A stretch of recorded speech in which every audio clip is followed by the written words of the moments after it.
বলা হয় কিছু কিছু রাত এতটাই নীরব হয় যে সেই নীরবতার মাঝেই লুকিয়ে থাকে সবচেয়ে ভয়ঙ্কর চিৎকার। একটা রাত, একটা বিশাল বাড়ি, আর সকাল হতেই পুরো পরিবারকে রক্তে ভেজা অবস্থায় পাওয়া যায়। এটা কোনো সাধারণ খুন নয়, কারণ এখানে প্রত্যেকটা মুখ নির্দোষ মনে হয়, কিন্তু প্রত্যেকটা হৃদয়ের ভেতরে লুকিয়ে আছে এক একটা অন্ধকার রহস্য। গল্পের শুরু হয় বংশাল পরিবারকে দিয়ে, একটি অত্যন্ত ধনী ক্ষমতাবান পরিবার যাদের নিজস্ব সংবাদপত্র ছিল প্রভাত মান্থান।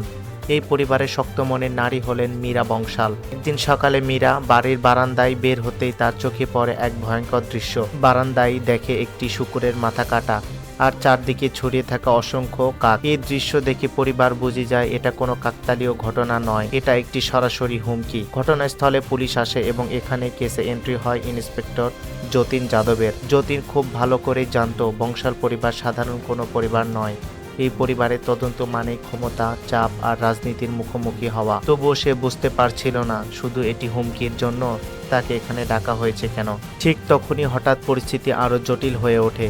বংশাল পরিবারের এক সদস্য আরব হঠাৎ খিঁচুনিতে আক্রান্ত হয়। সে নিজের নিয়ন্ত্রণ হারিয়ে চারপাশের লোকজনকে মারধর করতে শুরু করে। যতীন এগিয়ে আসে, তাকে থামায়। তখনই সে জানতে পারে আরব প্রায় এমন আচরণ করে এবং তাকে সাধারণত নিয়ন্ত্রণ করতেন গুরুমা। গুরুমা, যার আসল নাম গীতা। বংশাল পরিবার গুরুমাকে অন্ধভাবে বিশ্বাস করে। তাদের জীবনের প্রতিটি সিদ্ধান্ত গুরুমার কথাতেই চলে। সিসিটিভি ফুটেজে ধরা পড়ে দুই ব্যক্তি শুকুরের মাথায় রেখে গেছে।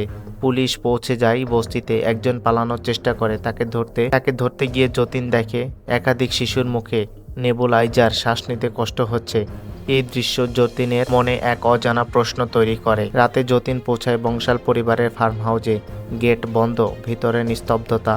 হঠাৎ সে দেখে মীরা রক্তমাখা মুখে কাঁপছে। ভেতরে ঢুকে যতীন একে একে দেখে ঘরে ঘরে মৃতদেহ, 5জন খুন, একই অস্ত্র, সবাই অচেতন অবস্থায়। এটা কোনো হঠাৎ খুন নয়, এটা পরিকল্পিত গণহত্যা। ডাক্তার পানিকার জানান সবাইকে ঘুম পাড়ানো হয়েছিল। একই সময় সামনে আসে 26শে জানুয়ারির ঘটনা, যেদিন বিষাক্ত গ্যাসে 9টি শিশুর মৃত্যু হয়েছিল।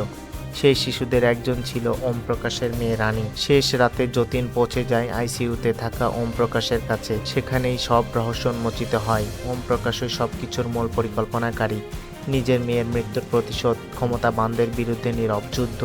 সে সবাইকে অচেতন করে, এক এক করে হত্যা করে। শেষ পর্যন্ত সে স্বীকার করে, হ্যাঁ, এই সব কিছুই আমি করেছি। কেস সমাধান হয়, কিন্তু যতীন যাদব সাসপেন্ড হয়, কারণ সে আইন মেনে নয়, মানুষের দিক থেকে সত্য খুঁজেছিল। রাত একেলিহে শুধু একটি মার্ডার মাইস্টারি নয়, এটা ক্ষমতা বনাম সাধারণ মানুষের লড়াই, নীরবতার প্রতিশোধ আর সমাজের অন্ধকার মুখ। বন্ধুরা, ভিডিওটি ভালো লাগলে লাইক, কমেন্ট আর সাবস্ক্রাইব করতে ভুলবে না। আর কোনো মুভির ব্যাখ্যা দেখতে চাও কমেন্টেই জানিয়ে দিও।